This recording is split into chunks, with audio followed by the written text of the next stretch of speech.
Going live. Yeah, you can start. Um, Welcome to the final panel of our undergraduate dissertation research symposium, um, titled as Beyond Pathological Space. I'm Rohit Muzumdar and I teach at the School of Environment and Architecture.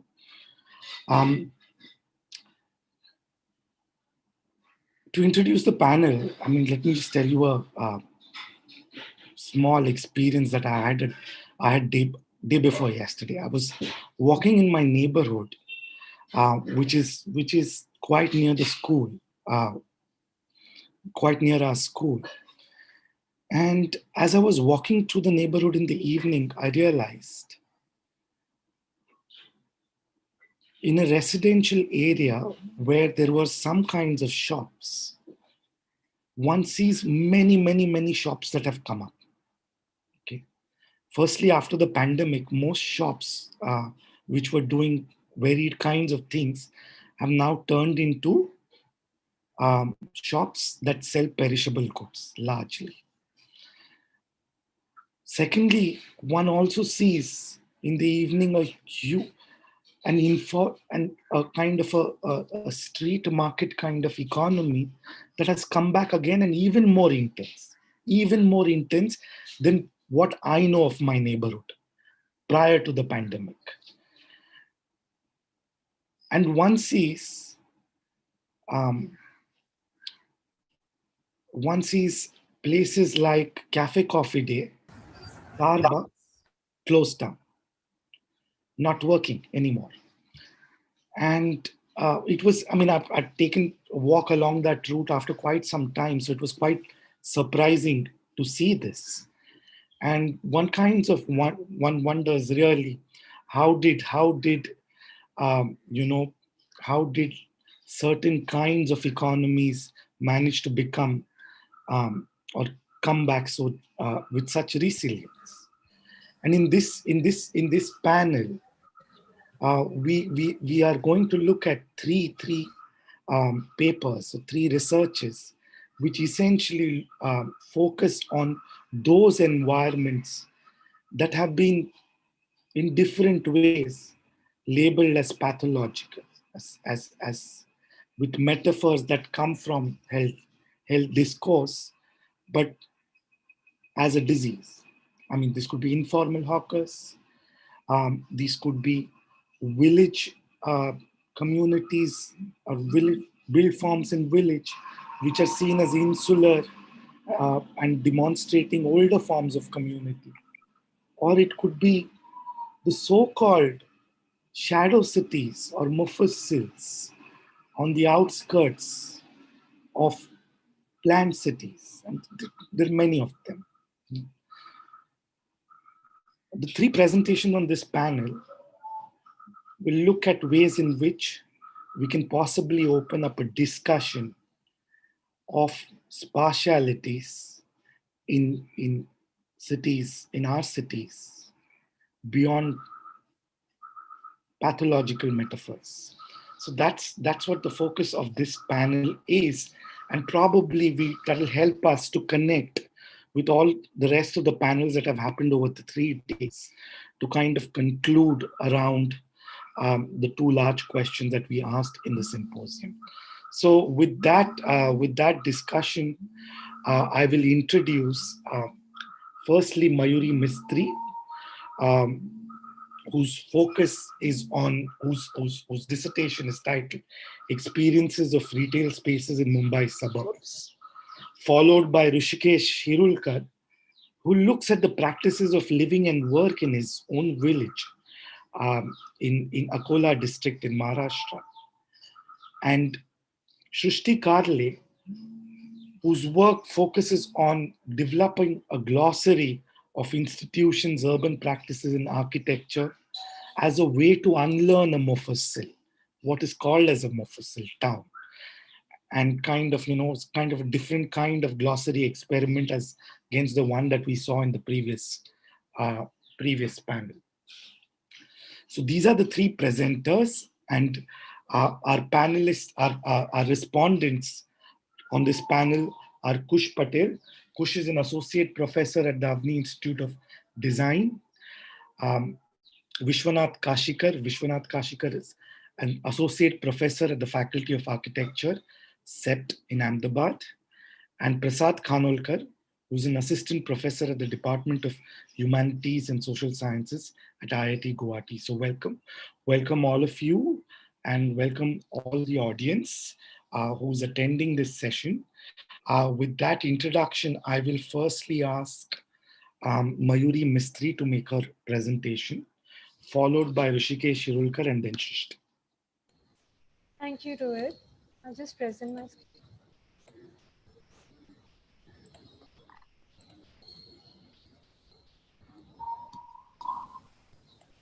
Experience of retail spaces in Mumbai suburbs. The thesis begins with my own experience of loitering around the markets of the suburbs of Charkop, where the architectural spaces and everyday relationship of people came together to create an intense experience.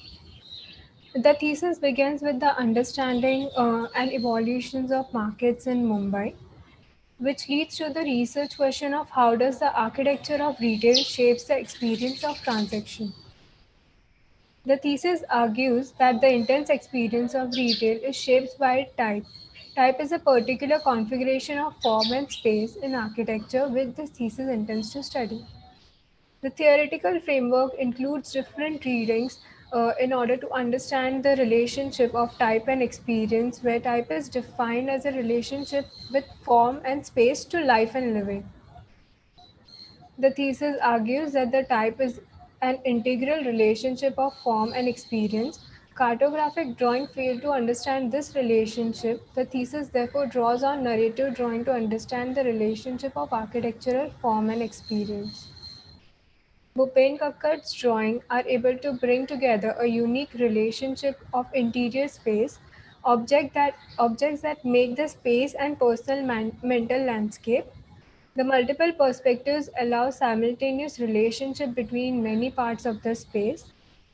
Ghulam Muhammad Sheikh's painting bring a unique relationship of type and geography of the city and fluid relationship between inside and outside spaces.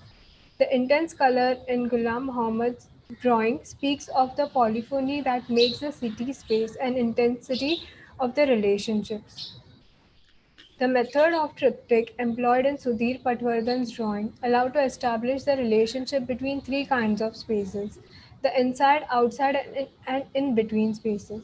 These are often used to also speak of the temporal relationships of spaces changing with time. The Mughal miniature paintings are the form of drawing which helps to understand the hidden spaces and opens up the whole narrative through its flattening. The compositions of Mughal miniature paintings allows the simultaneity of space and time. Each of the drawings speaks of the pattern of the space that the type affords and the kind of experience related to it. For the field work, the plan of Charkop is laid on a grid where different types of housing serves different economic groups. The thesis identifies five different retail types that have emerged in this area. The overall morphology map shows the site extend from Charkop Street Market to the shopping mall in Mavin Nagar, which is connected to the Boraspada Road. The first type is a freestanding box. The box shop is a type that one often sees on the street.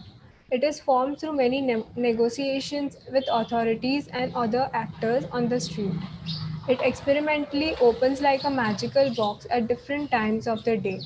The triptych in this narrative drawing shows the temporal relationship of the use and the shop through the day, but also the integral relationship it forms with other city actors.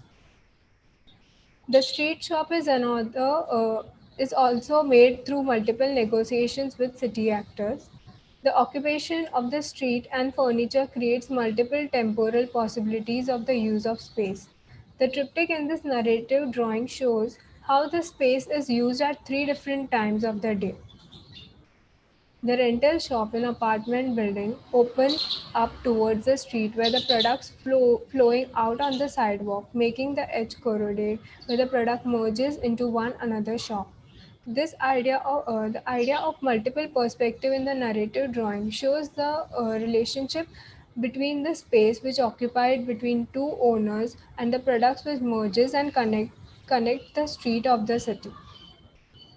Another important type of retail space is the combination of live plus workspace. The mixed use planning of Charkov allows this relationship between living, working, and city space. This combination makes the street life intense as they are occupied at all time of their day. The street becomes lively space where the shopkeepers spills out for rest, relaxation, as well as customers hang around the shop becomes a locus of action. The shopping center is a unique type that has become integral to the experience of Charco. Here, multiple street forms a continuous experience of navigation. The internal streets are connected to the external spaces of the city, making for the porosity of the type as its integral merges with the city. The internal streets are configured through an intense experience of shopfront that becomes a portal that draws the buyer inside the small shop, but also transparent storage spaces for the small space behind. The internal streets have nodes where the crossover happens at the parallel street, as well as the nodes for the shopkeepers can be seen spending time outside their shop, lingering in the buyers. The departmental store is another type of retail space in Charkov as shown in the narrative drawing. It forms a unique relationship as it interfaces with the city in the front. The front is often rented out for multiple sellers and vendors. This forms a symbolic relationship between the inside and outside. The inside forms an interesting configuration which blends warehouse and display space. While this type draws from the ubiquitous departmental store anywhere in the world, in Charkov, the intensity of the use is particularly high with nodes becoming important spaces where people gather. The shopping mall is the sixth type and the most recent type that is established. It has come up on the land that was either amalgamated or occupied previously empty spaces. The mall, again, in spite of being an ubiquitous glass box in the suburbs of Kandivali, Nagar, becomes an intense theoretical space where young people, in the word of Christopher Alexandria, come to watch and to be watched. The configuration of the space allows this gazing and the aestheticization of everyday life through this. Conclusion. The thesis argues that the type is an integral relationship of form and experience. Cartographic drawing failed to understand this relationship. The thesis therefore draws on narrative drawing to understand the relationship of architectural form and experience. It identifies six types of retail spaces in the suburbs locality of Charkop and Nagar to analyze and study the pattern of space and its relationship that makes the particular type. The dissertation hopes to draw on the observations of pattern of space that creates an intense experience of life and living to draw into the design study of new retail space in Charkov. What would be the next type of retail space in Charkov that draws on the intensity of everyday life and learns from the existing type of retail spaces in the neighborhood and and their pattern of space making as it connects to the life of the people and the city? Thank you. Thanks, Mayuri, for those lovely drawings and the lovely presentation. One of the things that I kind of noticed while you were mentioning that in the case of the shopping mall, people come to be watched and to watch. And one saw in your drawings, in many of the cases, were also instances of people watching apart from shopping. So that was really lovely to see. I'll invite Rishikesh Shirulkar to make his presentation. Rishikesh. Yeah,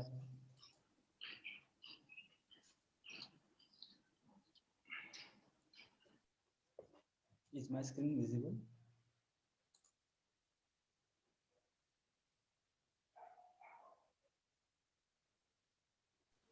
Yes, Rishikesh. Yeah. So good morning everyone. My name is Rushikesh Rulkar and I am presenting my work titled Hybrid Houses, the cultural practice living and work in village. Uh, how does the cultural form of work shape the house form in a village? The fascination and interest in this question emerged from my everyday life, where my father, a welder, works in a small house that I and my family lives in.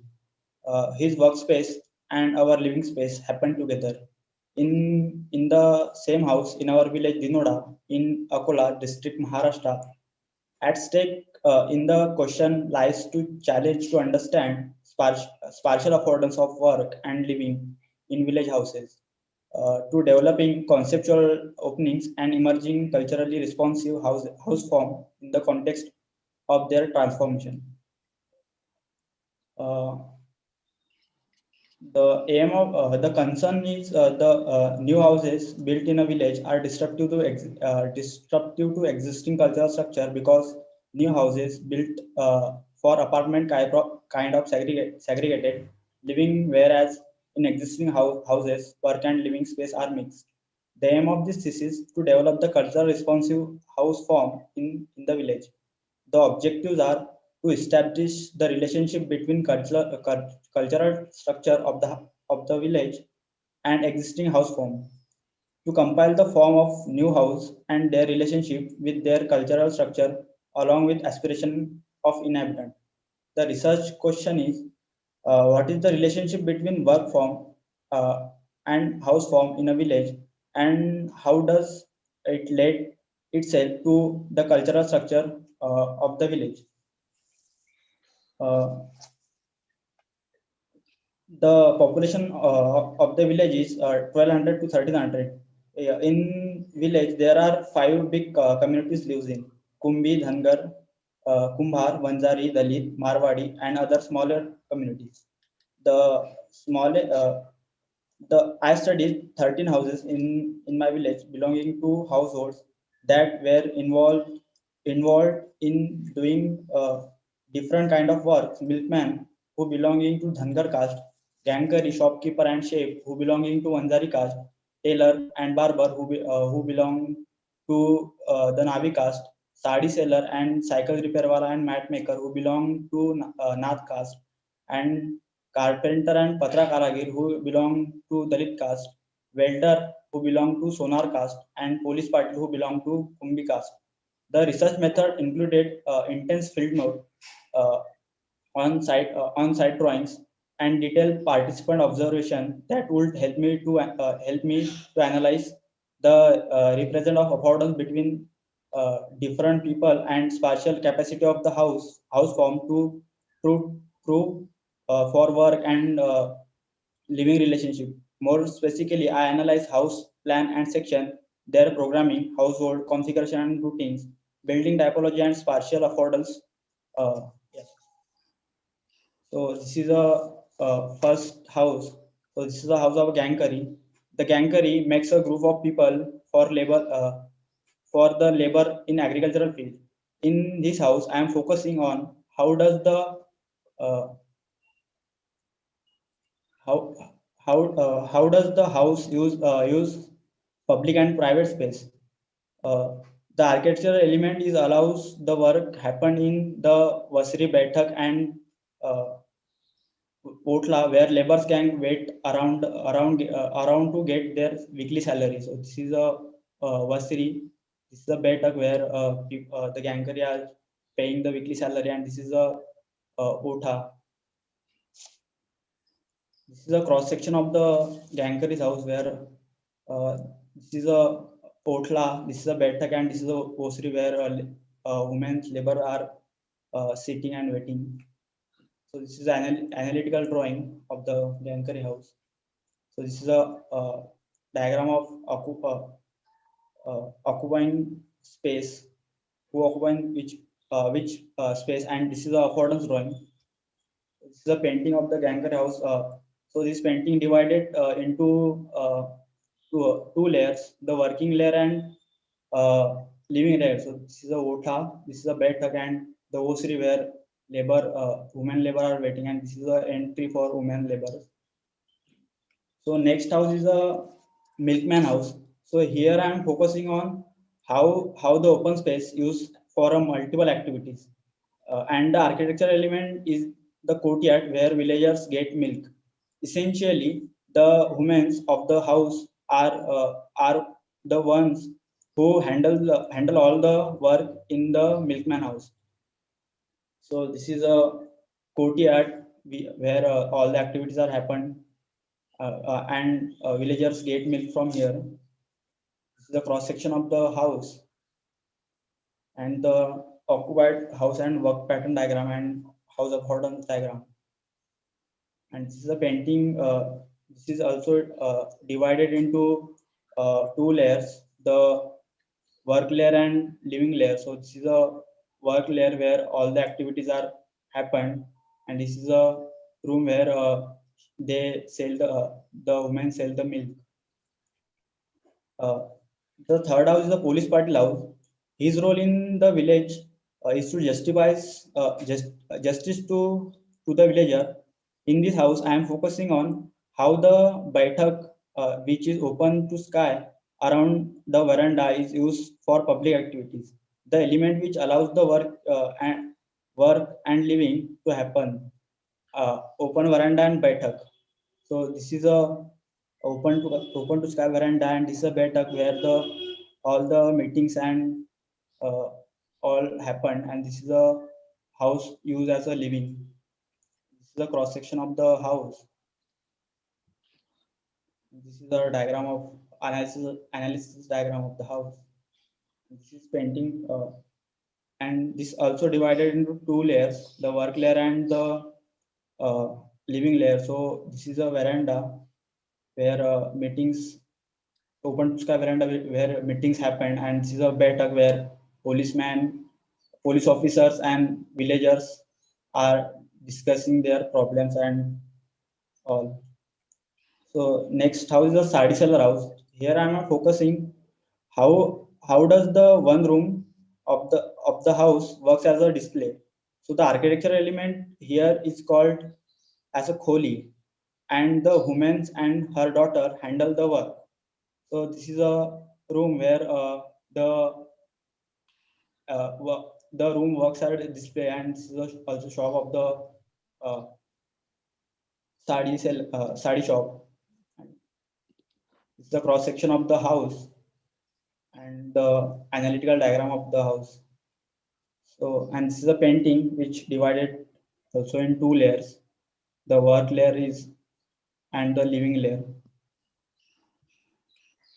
So next house is a shopkeeper house. In in the in the shopkeeper house, I am focusing on how does the shop become a public theater? How does the Otla convert into discussion space? And the spatial element is shop and Otla, and and the women uh, handle the work, handle the shop. Uh, this is a cross section of the house. This is a shop and the Otla where is converted into discussion place, and the shop is converted into a public theater. So this is the analysis diagram of the house. The next house is a welder house. In this house, I am looking how does the road in front of welder's house convert into workspace, the space which allows the works to happen. The roads, Otla and Baitak. So the welder did his work here. The Otla which the people are coming and sitting. Then this is a workspace of the this is Baitak, and this converted into a workspace. This is the cross section of the house, the Otla and road where welder did his work, and this is a Baitak where he put his machineries and all. So this is a analysis diagram of the house. The next house is a tailor house. In this house, I am looking at how the house used for a production of cloth, and how does the workshop become a part of the house. The element which allows the work is the old house Baithak and new house Kohli. So this is the red one is the new house and the old one is the uh, old house. The blue one is the old house, and this is a Baithak where the tailor work, and this is a Kohli where this is a new house Kohli where his smaller but smaller brother are working. So this is a cross section of the house where this is a Baithak where here workspace, and this is another room where his smaller brother is working, and his workspace and living space are different. So this house is used as a production room, and the display room is on another side. So this is a house is a cycle repair wala and mat maker house. In this house, I am looking how does the shop and the passage work together, and how does the public street become a theater. The spatial features in which allows the work is the potla for cycle repairing and upper floor kholi for mat making.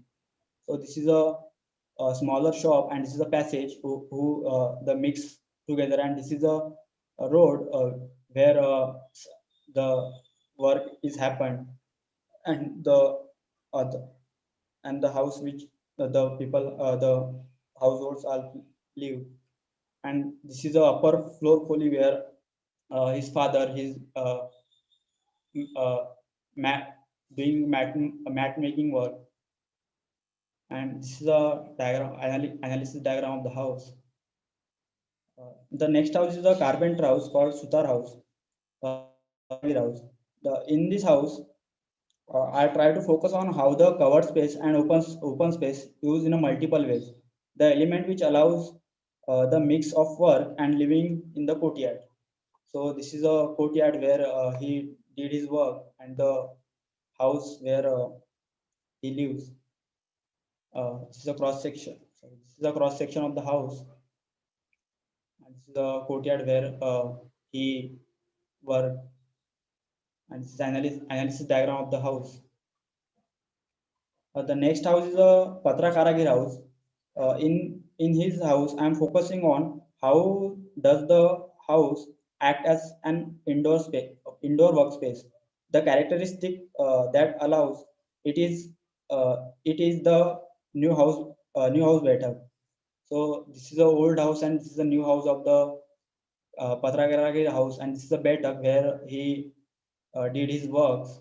And this is open. This is a whole courtyard where a guy gotha, and uh, stuff like that.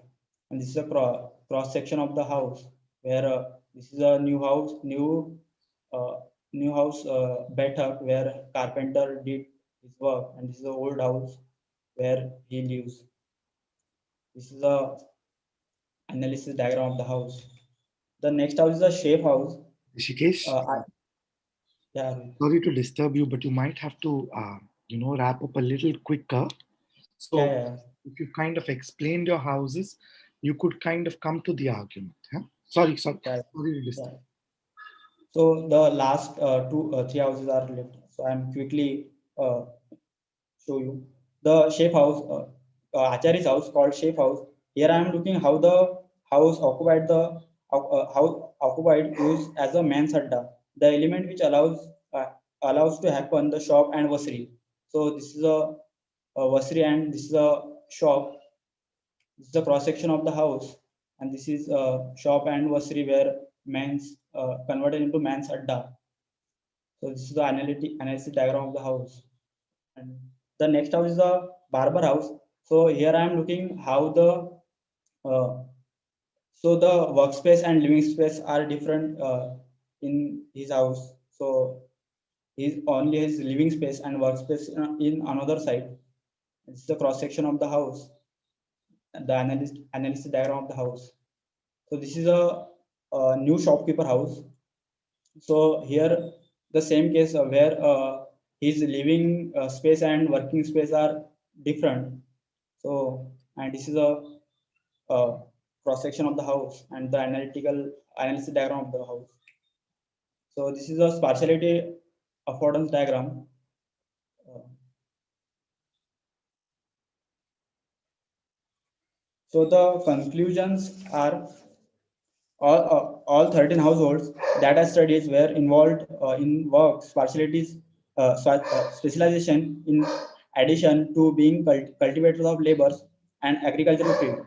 Those specializations were carried out either from the built form of the house or its open space, and in some cases from both. The narrative present village houses or complex houses, complex spaces in contract to those where village life is understood under the blanket umbrella of agriculture. The second argument is partiality of work associated with house shape metaphorical imagination of the house from connected to it. For instance, the milkman house where uh, work and living takes place in courtyard is an outdoor living room. Gangperi house works as waiting room for labor gangs. Shopkeeper house works as a public theater. Tailor house works like a workshop. Sari seller house works as a display room. The welder house works as a street theater, and the shape house works as a main adda. It is the metaphor of the house as a that we notice the complexity of the house form that allows the intermingling of public and private sphere of the space of the house.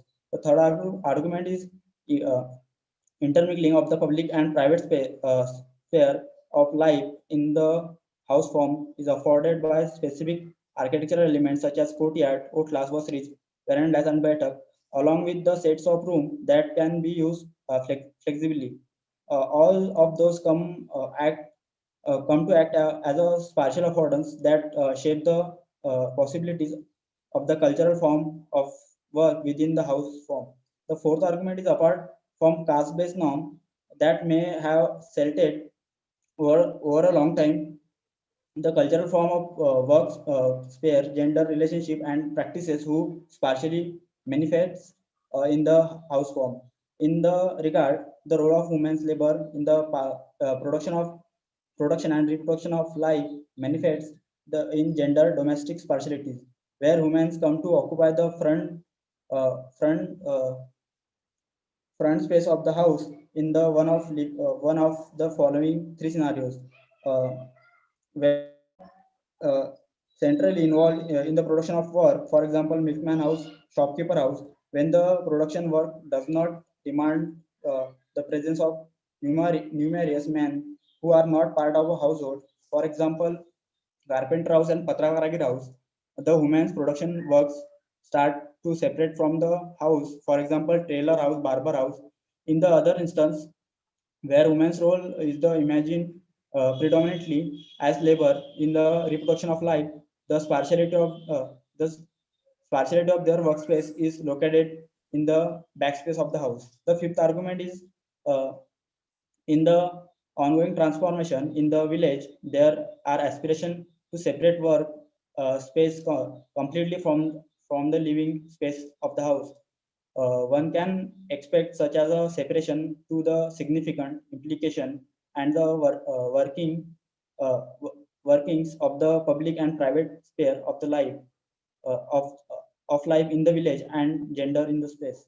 Thank you. Thanks, Rishikesh. Those were really lovely drawings, but also a lovely analysis. And those, I mean, he didn't speak about those analytical drawings, and those of you all who couldn't catch it, they're diagrams of work, living, but also of how gender works in the house. And they're not separated; they overlap with one another.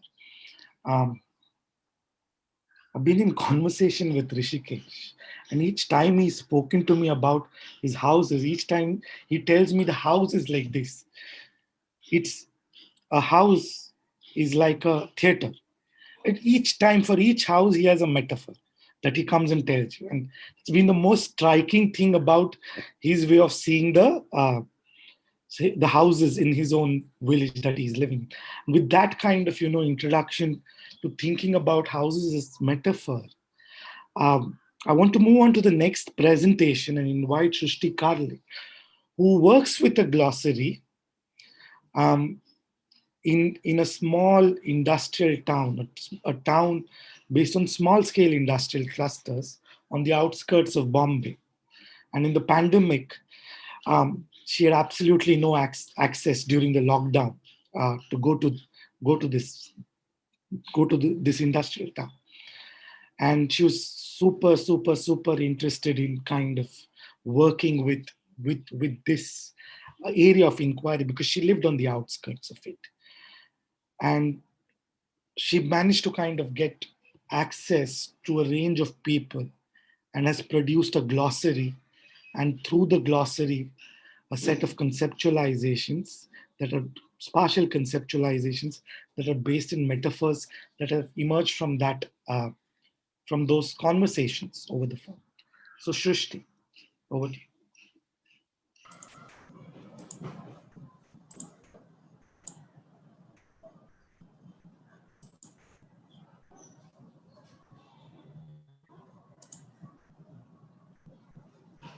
Thank you, Rohit. Is my screen visible? Yes. Thank you. Hello, everyone. I would be presenting my thesis titled Unlearning a Fossil, a glossary of institutions, urban practices, and architecture. My interest in studying cities on the fringes of Mumbai comes from my own experience of living in the suburbs for 4 years, where I came across endless statements of how backward the cities on the outskirts were and didn't make up to the aesthetics of a modern city. They are spoken of as underdeveloped lands lacking proper physical infrastructure. In Hobson Jobson, an Anglo-Indian dictionary, the British defined the mofossil as towns that are outside the presidency. These are relatively rural locations, contrary to the lands of the officials. In the contemporary times, the mofossil came to be cities that were not planned under master planning strategies, but incrementally developed through appropriations and negotiations by various social institutions. The mofossil is spoken of as the other or the urban excess. The pejorative language in which these cities are addressed has the power to shape interventions in their realm, which are generally of beautifying, master planning, and sanitizing that flattens the capacities they earlier held. When planning authorities transfer industries and institutions that support the metropolis on these lands, they are usually rigorous, hard-edged interventions. With this hypothesis, the aim of the thesis is to document the everyday language of the city and to imagine a map of the city that draws on the analysis of everyday language in a small city. Bhiwandi is located 20 kilometers northeast of Mumbai, and it bases its economy on a large decentralized textile industry, along with major warehousing and logistic hubs. The major rise in its industry took place when mills in Bombay were shut, and many small and large-scale entrepreneurs moved towards Indore, Maligaon, etc. The mills in Bombay worked on Adam Smith's centralized assembly line, where all processes of mass production happened under one roof. When these entrepreneurs moved to Bhiwandi, they established the decentralized structure developing multiple karkhanas specific to each intermediate process. This and mixed-use landforms allowing flexible settlings became easy investments for small entrepreneurs. Sharad Chari's work on Tripur's textile industrial industry becomes important to analyze how networks of kinships and other social institutions shape the working of small enterprises in small cities, where land, raw material, capital, and labor flows through institutional networks, introducing strategies of fragmentation, job work, subletting that benefits its stakeholders.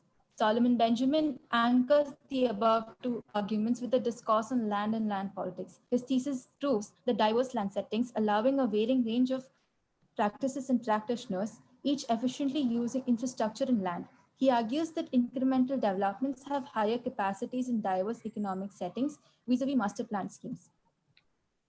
Drawn on two bodies of literature from the urban studies field, which is the mechanics of enterprise and explorations in defining keywords, to flesh the substance of my inquiry around entrepreneurship. Here is the process of cloth manufacturing, where in the city each karkhana specializes in the process to produce a in one process to produce a finished material that becomes the raw material for the other karkhana. This entire decentralized industry works on job work basis where the client appoints various vendors to produce one finished piece of cloth.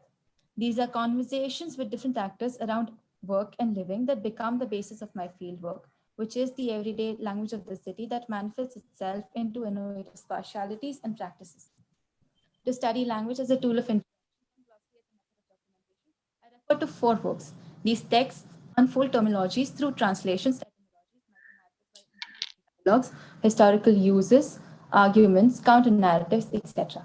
The glossary provides a framework of ideas and terminologies that can be tied in different ways to form constellations of ideas. Under limitations of current times of the global pandemic, the fieldwork was conducted via interviews of people living and working in Vivendi and their use of language to describe the city with its nuances and not under general meta-narratives. The language of the everyday will be framed into a glossary of terms of institutions, practices, and spatialities. My distance from the field produced difficulties but also presented strengths. Finding myself unable to access material that thick We're losing you, Shushti, I think.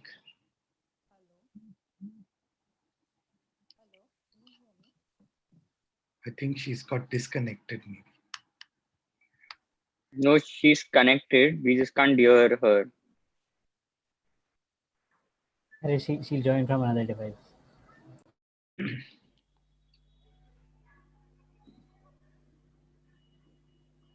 It's okay. You don't have to get worked up, Shushti.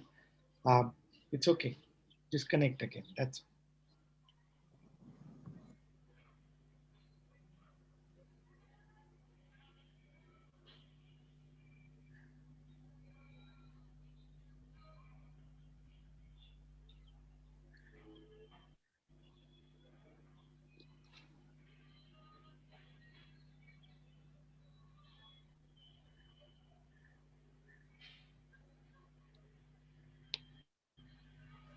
No, we can't hear you.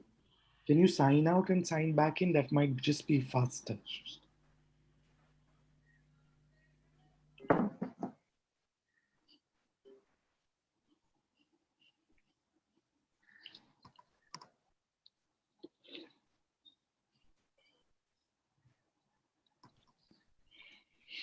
Rishikesh, what is Vasri?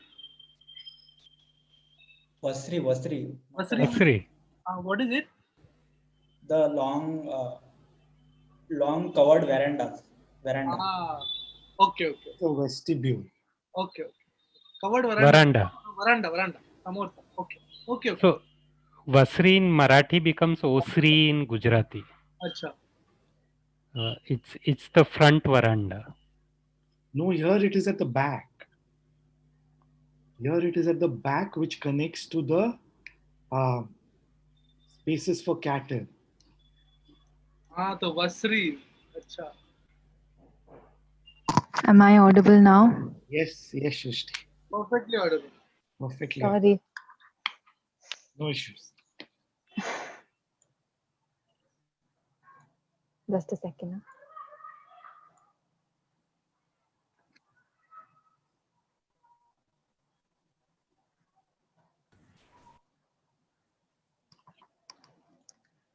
Visible? It's appearing, yeah. I'll keep my video off. It'll Yes. hinder the network. Sorry. Where did you all lose On the me? next slide. Shushti, on the next slide. This one?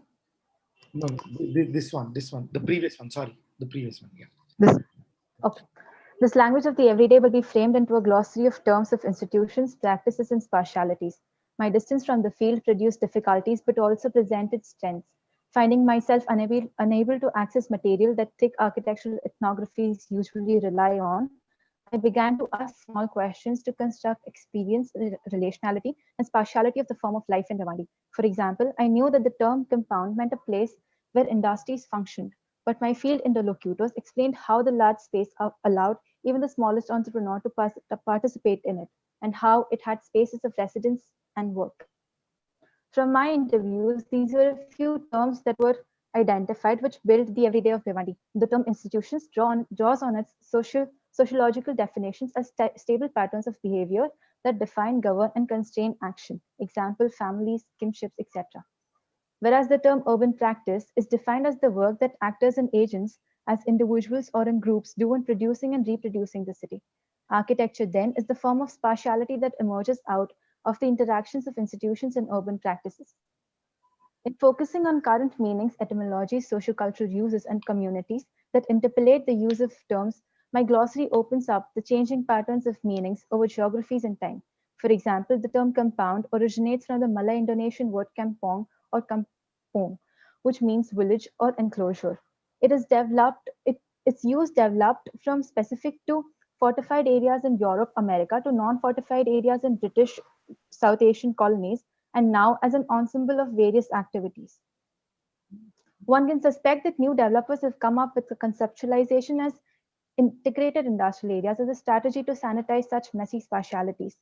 But are these really integrated? In asking thus, my glossary opens up the power of language through 12 terms. In the process, what also happened was that my inability to imagine a space as accurate to its real form as described by my interlocutors became difficult, rather impossible, which followed to the conceptualization and association of a metaphor to each term. I shall now present a few terms from the glossary. The compound is a piece of land developed with a number of factory sheds, smaller service shops, residences, temporary inhabitations of work and living.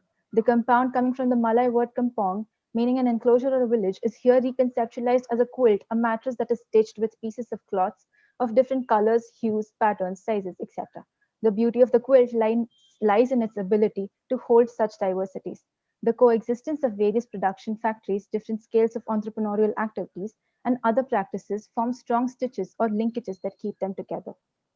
The karkhana is a place of work relating to manufacturing processes.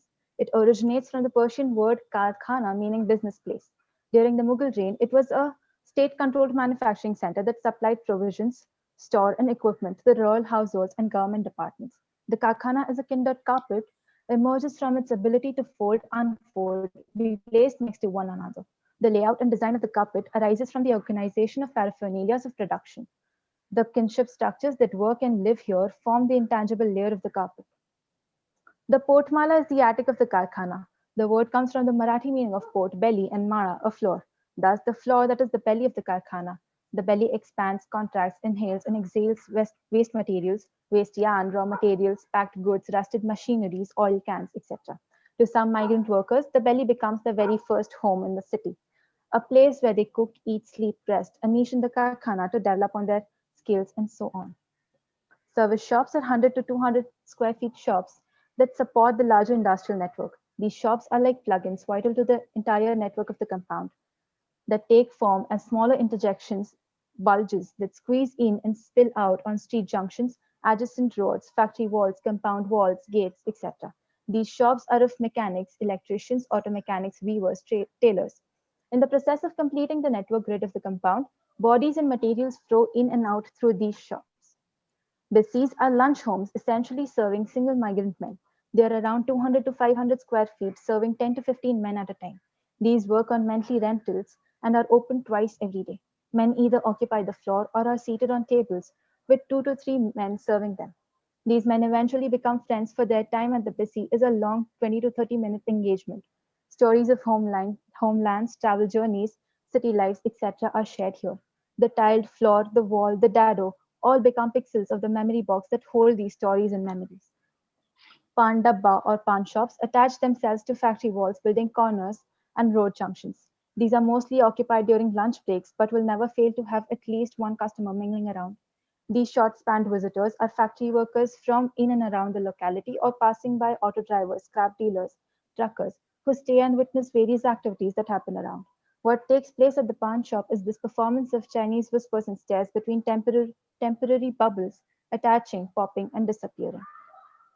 Saris are low-cost single-story rental housings with rooms of 8 by 8 or 10 by 10 feet.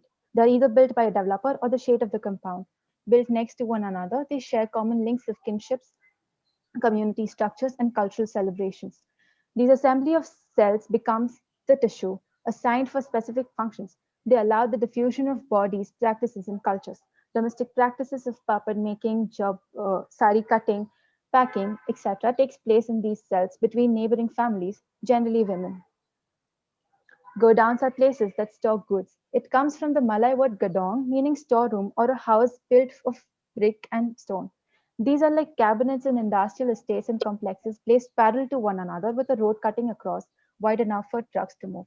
These cabinets have many drawers, all in multiples of one standard size, separated by a corridor in between and with peripheral balconies within the double doors of the cabinet. Sounds of bodies and goods are evident only during the import and export of goods, unlike the power loom, which is turbulent almost 24/7. Kahi beach mein are places that are activated during lunch breaks, tea breaks, etc. They are places of seating, resting, stretching. Workers lay out mats, corrugated sheets that open out these pods of repose. Tiffins and stories are shared while quietly escaping through the shade's eyes. These pods, temporary stretchable dwellings in between machines, goods, packed materials, etc. By the end of the hour, with the ringing of the bell, tiffins are packed, mats are folded, and pots deflate. Actors like weavers, Bangarwala, Raddiwala, Lot Vyapari, Mathadi communities, truckers are workers who are not permanently associated to the factory or the godown. They are like nomads on wheels that constantly shift between places of work with their little equipments, attaching and detaching from their temporary halls. These nomads are essential support systems to the industries. The integrated industrial areas or parks are planned townships acquiring larger parcels of land situated along national highways. The efficiency, accuracy, and connectivity of physical infrastructure that these projects provide become aspects of interest for newer investors. The largeness of roads, clear boundary walls, gates for security, meticulous allocations all become the modern ideals of a desirable factory place, as escape from the density of the older city. These parks are conceptualized as corridors that direct the flow of not only physical but social infrastructure. It gives a certain directionality to the movements of bodies on roads and within factories. Eventually, all slippages happen in Gauthans around these parks. They become habitations for smaller entrepreneurs, low-cost housing facilities, small eateries, houses of Mathadi Kamgars, truckers, and so on. In opening out these institutions, urban practices in architecture, the narrative inquiry of the glossary has been able to establish relationalities that exist in these terms. As a result, what conventionally is seen as a fossil, unplanned, unruly, unproductive, appears like a dynamic constellation of practices. The map of the fossil emerges as a constellation of institutions, urban practices, and spatialities. This provocation isn't based on the 20th century cartographic visions of constellations such as satellite cities. If glossaries have the potential to continuously expand, as the authors of Gurgaon glossaries have argued, then my glossary of urban constellations has attempted to give form to a dynamic map that emerges from the textured force field of everyday language. I submit, higher the intensities of constellating force fields of institutions and urban practices, higher is the porosity of spatialities associated with them. The spatial map of the city emerges as a sponge with various degrees of porosities. Higher the intensities of pores, higher is the influx of practices and practitioners, and therefore a higher degree of affordances and capacities. Coexistence of these multiplicities forms stronger linkages. Like the cross-section of a sponge shows degrees of pores, some with innumerous subdivisions and linkages, while others, rather hard and comparatively less porous, the spatial map of the city becomes an interrogation into the conceptual sponge that can become a tool for architectural operations. The struggle now remains to identify and draw the spatial relationalities in the sponge. Permutations and combinations of different pores or ideas forms various degrees of porosity of the sponge, which can thus be used as a tool for operations and interventions in these sites. The map of the city that extends beyond a topological site survey presents possibilities for newer tactical reconceptualizations and formulations. These were a few iterations, but it's still in process. Yeah. Thank you. I'm sorry. Thanks, Shrushti. I mean, wonderful to see not only the institutions and practices, but you're trying to push further and try to think through the partialities that the language or everyday language opened up for you. And as we are kind of over the last 5 years, we are being fed with more and more plans that try to make livable cities. Shrushti's work opens up practices through which cities actually become livable for a lot of people. and the spatialities associated with them. With this, I'm kind of going to, with this brief comment, I'm going to open up the discussion and ask Vishwanath or Prasad or Kush to kind of respond to the three works.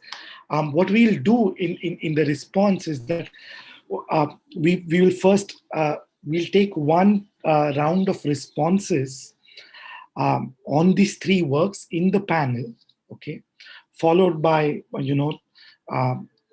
followed by students, commenting on your responses and the audience. And if time permits, in terms of the, we'll extend a bit. If time permits, we'll kind of try to reflect on the whole symposium. And I'll kind of pose two questions for everybody to participate in. Yeah.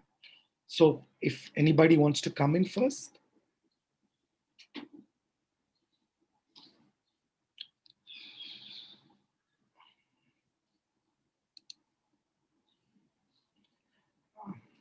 Prasad or yeah, I'll start. Okay. Yeah, Prasad, okay. So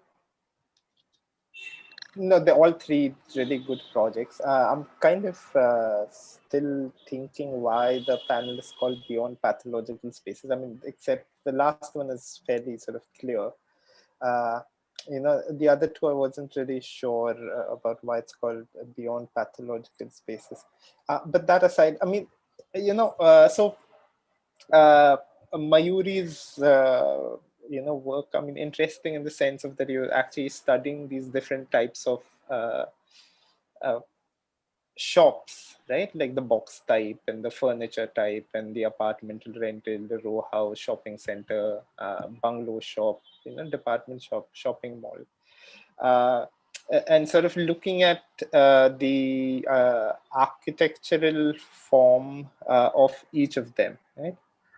But the way in which you start the inquiry is that you're primarily interested in this relationship between type, experience, and form, right? And there's an interesting shift that happens in the drawings, right? Where there's certain drawings which are sections, right? The smaller shops are sort of elevations or sections, and at some point you sort of shift to a department shop, the departmental store and the shopping mall. It sort of moves actually to a plan in some sense, or not a plan exactly, but it's sort of a zoomed out image of it, right? And I was wondering if that is what the experience of it is also, right?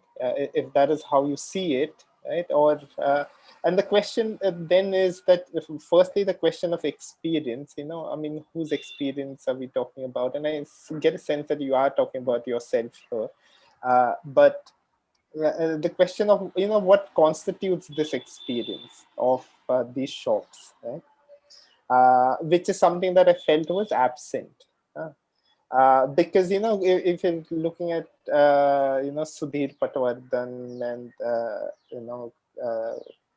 the other sort of just paintings that you're looking at, there's a lot of color and a lot of sort of a sensations that are there in the drawings, right? Which I felt that also the drawings that you do also need to speak about. Like Rohit said, there's a sense of that someone is there also for watching, right? Not just buying. Which brings me the other, that a shop in the I mean, in a city, but largely anywhere, is not simply a place to shop, but there's also a lot more that goes on in the shop. The experience constitutes not just like buying and selling, that sort of a transaction, but there are other kinds of transactions also at play, right? Sometimes people are just there to, do nothing, just to see what others are doing also, right? So the shop becomes more than a shop, like I think Shruti said that it's sort of a place for Chinese whispers, sort of talks, and all kinds of things that happen, right? And I'm sure that also happens in a shopping mall and department store. So to sort of expand the idea of shop to talk about experience, but experience not just of buying and selling, but also other kinds of things that go on. And that might actually help you expand both in terms of drawings. How do you draw a shop? What is a shop in that sense, right? Also, in some sense, the kind of stuff that they're selling, right? A departmental store, a shopping mall, also the kind of stuff and the scale at which they package and sell is also very different, right, as compared to a small shop. So there's a whole economy of shopping and buying and packaging also that is guiding these different. So that also might be an interesting thing to bring into to look at, what these shopping types are.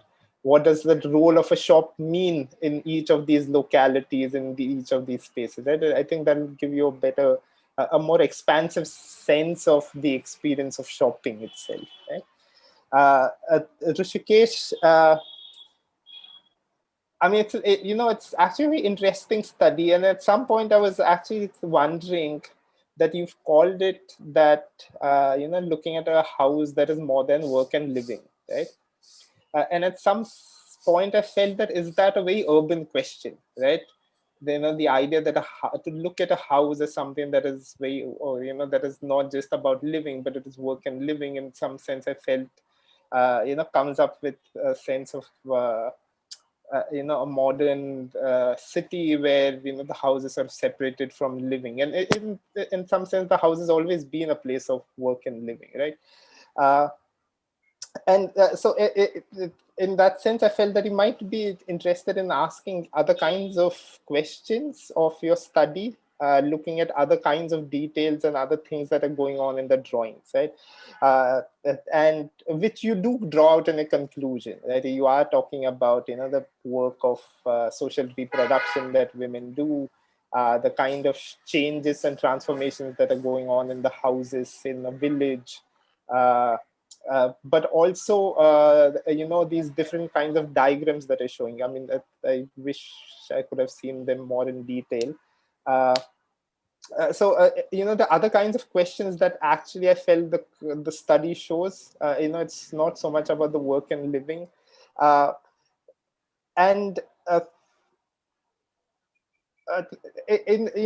also, when I was looking at the diagrams, something that I think Vishwanath spoke about and that, came up in the last panel is a sense of boundary, right?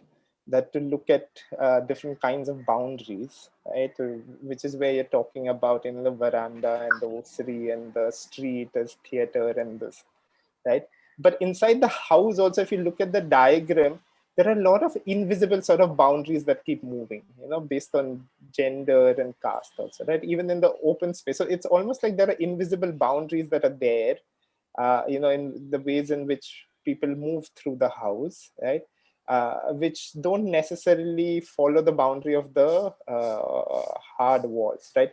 Like even if it's a courtyard or a veranda, because I think it was a couple of years back, we were visiting Arunachal, and the house is just like this big house with one fireplace and kitchen. But there's a partitions there, like a visible partition, but there is a sense of force that is there that draws boundaries.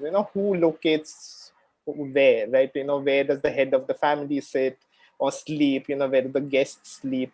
There are these invisible boundaries that are also at play, right, in these. So I was, and I felt like the diagrams do that, right, which sort of move, because at that point the walls sort of disappear, right, the architecture wall, because then the activity diagrams, or the, what do you call it, the affordance diagrams, they sort of transgress these boundaries, and the other kinds of forces that start appearing, right? And it might be interesting to actually also look at those invisible forces of which are primarily, relationships, right, that are also at play in these kinds of architecture, which might not follow the same lines as architectural walls do, right? And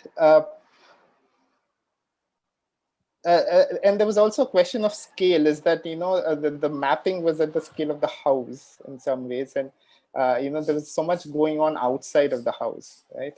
There was also, I felt like, the pink walls and the purple walls sort of bounded your also this, the study that you did, or maybe if I see it in detail, it might be different, but I felt that it sort of got very sort of caught in the house in some sense, like there's a relationship of a house also, which you talk about the street and the theater, but also, the house next door, and there's also like an area around the house. Like, what is happening there also might be interesting to look at.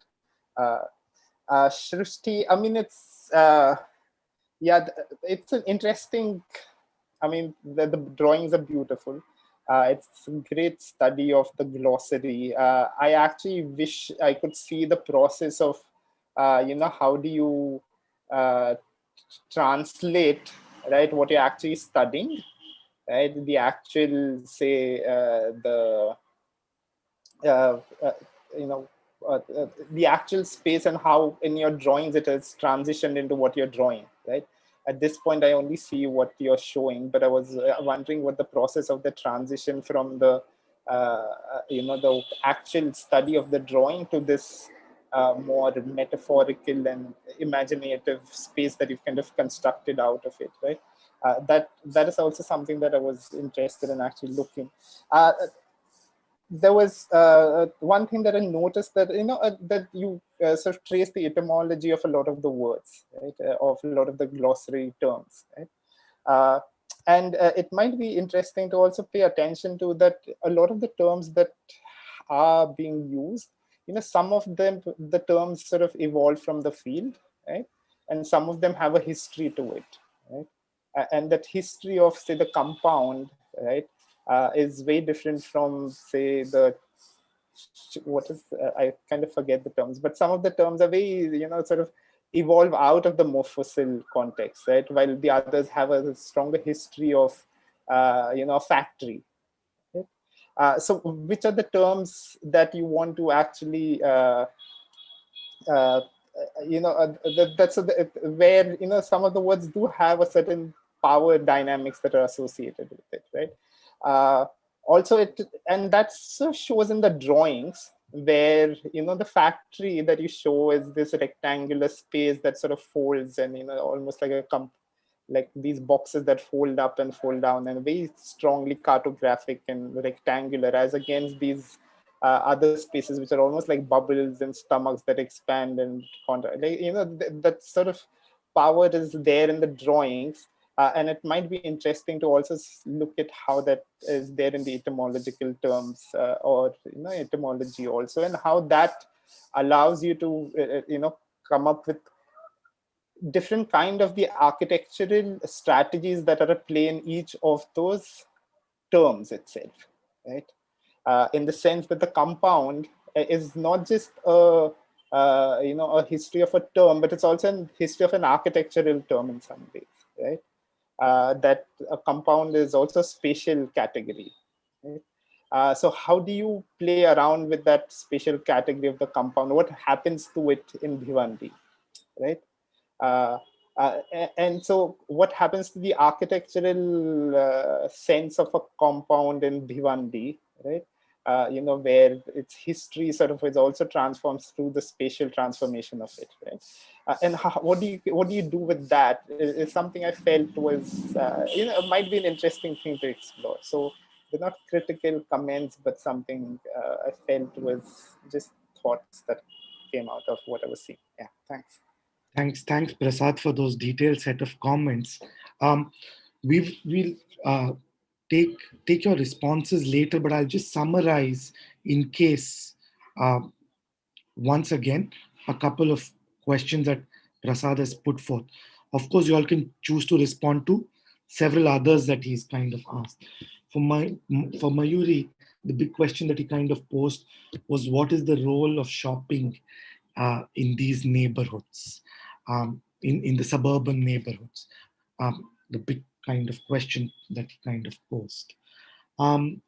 Rishikesh, Prasad asked, are there invisible boundaries that you see in each of these houses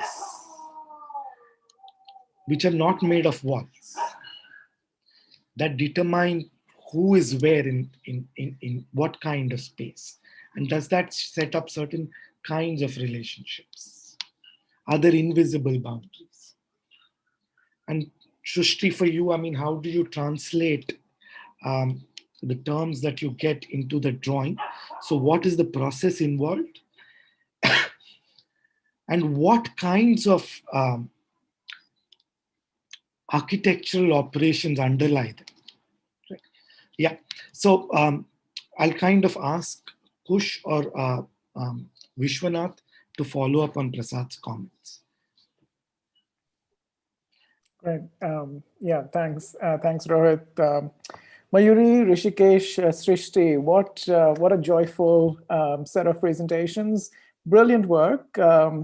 Absolutely wonderful and very compelling representations and drawings and ways of sort of asking questions while staying very rooted to who you are and the vantage point, or the sort of, again, this idea of the positioning of the researcher, right? Each one of you, it was very explicit in your projects. What is your position vis-a-vis the context that you're studying? One needn't, even if you hadn't introduced yourselves, if one had just read your work, that would have come through so clearly and beautifully. So kudos to all three of you for being so consistent, clear, interrogative, and honest in your projects. And this brings me to this question of the method. So, in Mayuri's case, Mayuri, you started with this idea of loitering the marketplace. And I couldn't help but think how wonderful loitering becomes a method by way of which you get to engage with a set of retail spaces in all of their typological diversity, and then sort of begin to sort of see not just how those retail spaces are modular or are growing in type and in their affordances, but ways in which they're constructing a city for you to loiter within.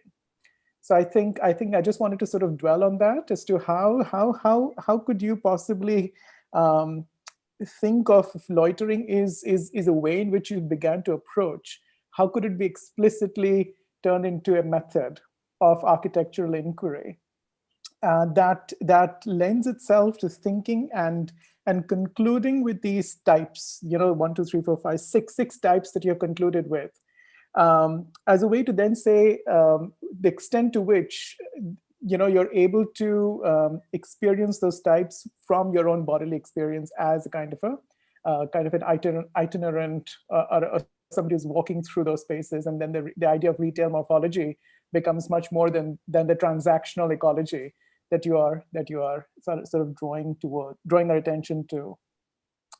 And there was a particular drawing of the shopping center, number 4, and I marked in my notes. I love that drawing because that's where you said this feels like a city, and the way you drew was almost it was a wonderful representation of what a city could be. And I would love to sort of, again, as with one of the other students whose name I'm forgetting, I would love to get samples of these drawings. Just if C is beginning to sort of make copies of students' drawings, please put me on the top list, and I would love to sort of have conversations with these students and also get to know their methods a little more.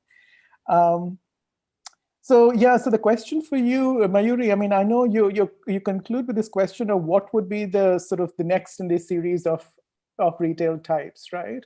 But I feel that the question for me is less about what would be the next in a series of these retail types and more about how the very idea of the folding standing box that you start with also shows itself up in a departmental store, or that kind of a folding standing box that you start with as a kind of the lowest common denominator also kind of is modular and is making the shopping mall of an experience. So I think the continuities or the ways in which some of these types kind of intersect and overlap would be a wonderful way to sort of think of your own experience whilst loitering through these environments, and then coming to an understanding of type which is deeply lived and experiential as you start with, but also as a method, the extent to which they allow you to be part of that transaction.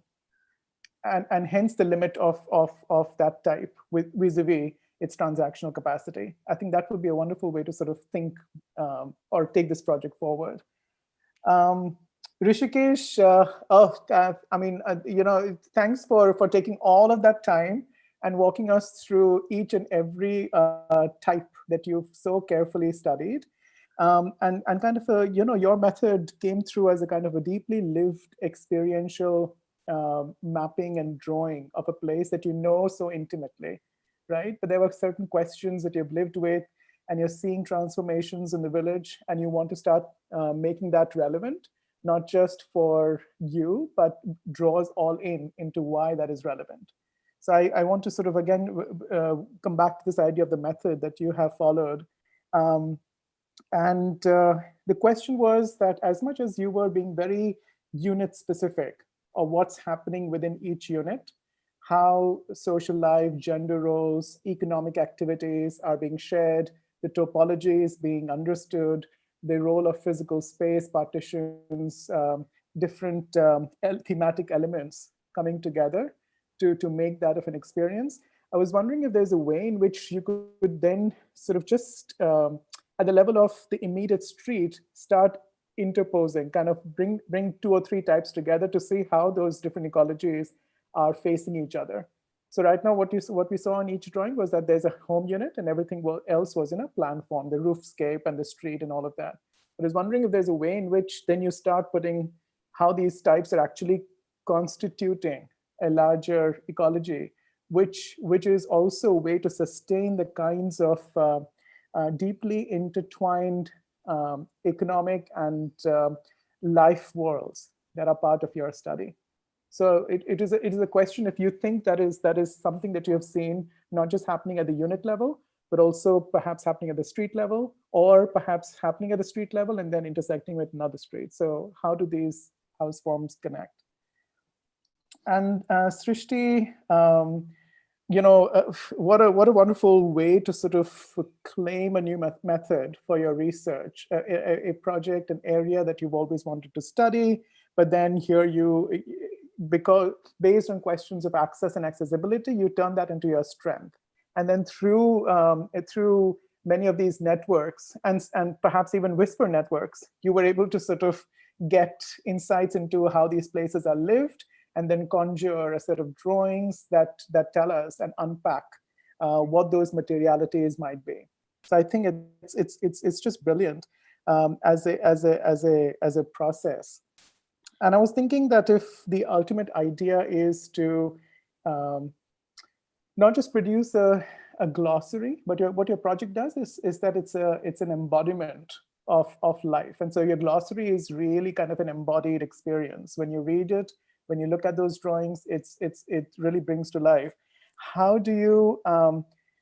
might you see it not just specific to Bhiwandi, but what about those very specific terms and keywords that are also universal? So that is the kind of the end project, that as much as those keywords that are making up the glossary are constituting the life of Bhiwandi, and moving the discourse away from it being a mufassal to something which is actively lived. How do you see some of those keywords also being universal, that possibly they are parts of, they are experiences that could be mapped in other parts of the city as well? And hence a mufassal is not a mufassal in the contained sense of the word, but there are deep pockets within even the most poshest of the environments that could function as a mufassal. And then hence the sort of the qualitative and a very deep experiential critique of these walled cities that we often find ourselves grappling with. I don't know if that's making sense, Srishti. So the idea of the mufassal is not just kind of contained in Bhiwandi, but something that you could find possibly in other suburbs or in southern parts of the city as well. And hence the idea of a glossary which lives itself out across a diverse spectrum of urban geographies. So I wanted to sort of, again, end on that note of how this project continues to live in the world. And again, congratulations to all 3 of you. Thanks, Kush. And Shushti, I think Kush's question connects very much with Prasad's question, and he's asking how can the constellation of ideas travel beyond the specific place that you've studied? And, it also connects to the architectural operations which Prasad was kind of speaking about. Mayuri, if you could kind of think through, as Kush was kind of focusing on, how did you loiter while you did this study? And could you tell us a little bit about it? And the second thing that he asked you, which I thought was very interesting, that these boxes that you see on the street seem to be coming into the departmental store or the mall. And he said, what are the similarities? That's what he asked you. And I might kind of add to that, what might be the dissimilarities between them? Yeah, so if you want to think about these things. And Rishikesh, allow me to, just allow me to speak in Marathi with Rishikesh. Rishikesh, कुश विचारतो तुला, 2-3 घरं एकत्र आली, तू आता 13 घरांचा अभ्यास केला, आणि इथे वेगळ्या वेगळ्या जागेवर आहे, पण नावीचं घर टेलरच्या घराच्या बाजूला असतं आणि गँगकरीच्या घराच्या बाजूला असतं, तर ते तेव्हा एकत्र येतात तेव्हा काय होतं असं तू पाहिलंयस का काय काय घरात? म्हणजे तू गँगकरीचं घराचा अभ्यास केला, वेल्डरच्या घराचा अभ्यास केला, पण आजूबाजूला जे होतं त्या घरांच्या, त्याच्यामुळे वेल्डरचं काम होतं का, किंवा नावीचं काम होतं का, किंवा गँगकरीचं काम होतं का? म्हणजे आजूबाजूला जे असतात, प्रॉक्सिमिटी ना, आजूबाजूला जे असतात त्याच्यामुळे काय होतं, त्याच्याबद्दल तो विचार करायला सांगतो. या सो या Vishwanath, so we'll come to Vishwanath. Sorry, are the students responding or? We'll give them time to think. So you pose your comments. That's why I kind of summarized to kind of take 1 or 2 questions from what each one of you are kind of responding. Sure, thanks. Well, again, I was making copious notes, and what I find fascinating about all the 3 studies in this particular panel is that we could throw multiple spotlights on these studies, and depending on where we throw the spotlight on this study, it reveals something new or something different. So I will try to throw the spotlight on a different aspect of all the 3 studies. Starting with Mayuri, so I would like to extend the thought of loitering, because when you presented in the initial frame, when you presented your theoretical framework, where you said that you want to understand typology, you wanted to understand experience, patterns of spaces, and so on. Now these are many, right? But I also thought that here is something interesting, that you have fixed the retail space, but then you want to study it in as many different ways as possible.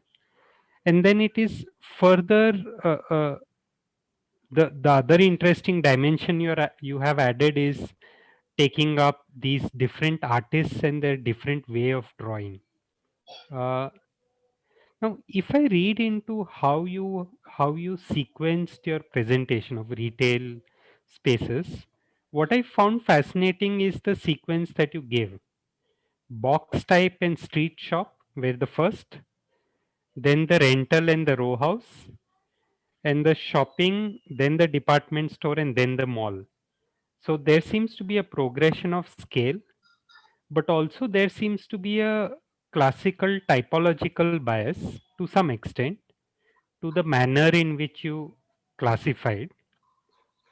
But then what I find interesting is the thought of drawing these types up in very different formats. And in fact, I was wondering whether if you drew each of these 6 as Bhupen Khakkar, as Ghulam Muhammad Sheikh, as Patwardhan, I know it's asking for a lot, but I mean, the way you described what each of these three artists are able to do using painting as a technique. Uh, in the case of Bhupen Kakkar, what became apparent is that one, of course, perspective is not that critical in Bhupen Kakkar's work, but like you're saying, he is able to draw unique relationships between space and objects. So he highlights certain objects in space in order to talk about what is the relationship that the object is making to the space. Yeah, which would pan out very differently in the box type vis-a-vis maybe the row house converted to a shop or to a department store. Whereas on the other hand, if I had to make a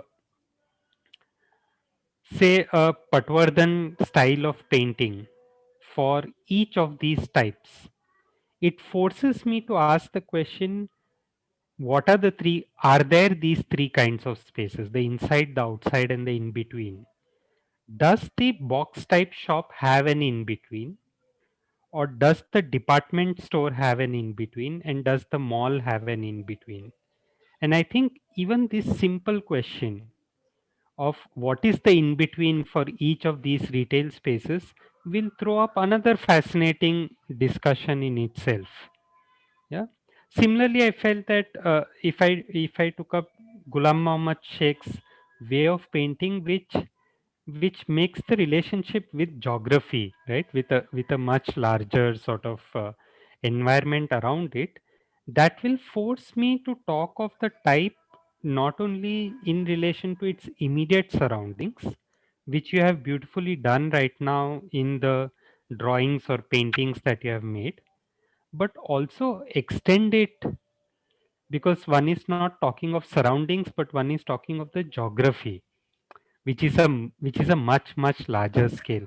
So I felt that that is the huge potential, and in that sense I felt that you could actually loiter through painting techniques and loiter through the frameworks uh, uh, of typology, of experience, of patterns. So I found it fascinating that the method of the thesis itself could be a loiter, which I know purists of research methodology would balk at, the thought of loitering through a method in order to study something. Uh, in a very different way, if I now come to Rushikesh's thesis, which also is asking the question of a type in a slightly different form. Uh, Again, when I read into how he has started by classifying or sequencing how he will identify houses, I think it's a classic sort of house form and culture, Amos Rappaport, or I could say even type way of classification.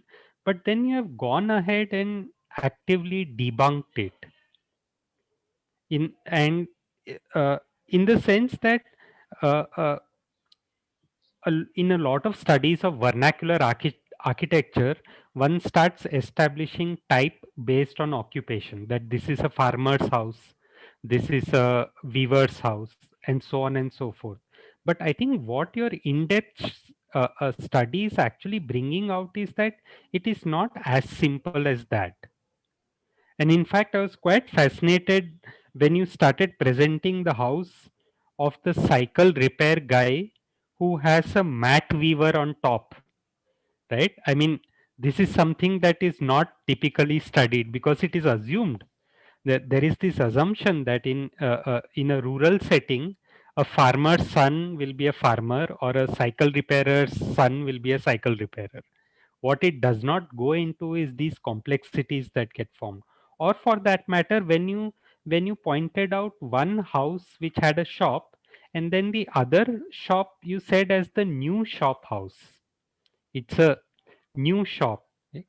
So I feel that there is a huge potential in your thesis to make much more sharper arguments which would critique established theories of type, house type, which I think you should. Uh, yeah. Uh, And then coming to Srishti's thesis, well, like I'm saying, there could be multiple spotlights. I think there were so many dimensions to your study, Srishti, that uh, um, I don't know where to put the spotlight. So I'm wondering whether to discuss this study from the perspective of, is this study about Mofussil as a type, as an urban type, or should we look at this as a way of studying urbanity, where Mofussil is only a case study? Okay, so because those two will take me in very different directions, or should we focus on the manner in which you conducted the study? The whole idea of talking to people and getting their sense, but also this whole beautiful journey that you have taken of using metaphor as a way of making a drawing, and then the drawing becoming a way of understanding.